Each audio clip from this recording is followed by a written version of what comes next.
اس کے علاوہ علیہ نے یہ بھی کہا، کیا تو اسے اپنا حق سمجھتا ہے یا یہ دعویٰ کرتا ہے کہ تیری صداقت خدا کی صداقت سے زیادہ ہے؟ جو تو کہتا ہے کہ مجھے اس سے کیا نفع ملے گا اور مجھے اس میں گنہگار ہونے کی نسبت کون سا زیادہ فائدہ ہوگا؟ میں تجھے اور تیرے ساتھ تیرے رفیقوں کو جواب دوں گا۔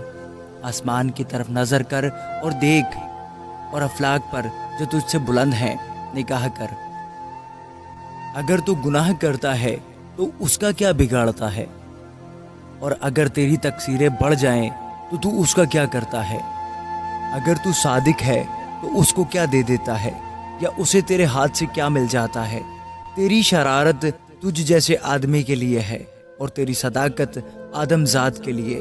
ظلم کی کثرت کی وجہ سے وہ چلاتے ہیں، زبردست کے بازو کے سبب سے وہ مدد کے لیے دہائی دیتے ہیں، پر کوئی نہیں کہتا کہ خدا میرا خالق کہاں ہے، جو رات کے وقت نغمے عنایت کرتا ہے، جو ہم کو زمین کے جانوروں سے زیادہ تعلیم دیتا ہے اور ہمیں ہوا کے پرندوں سے زیادہ عقل مند بناتا ہے۔ وہ دہائی دیتے ہیں پر کوئی جواب نہیں دیتا، یہ برے آدمیوں کے غرور کے سبب سے ہے۔ یقیناً خدا بطالت کو نہیں سنے گا اور قادر مطلق اس کا لحاظ نہ کرے گا، خاص کر جب تو کہتا ہے کہ تو اسے دیکھتا نہیں، مقدمہ اس کے سامنے ہے اور تو اس کے لیے ٹھہرا ہوا ہے۔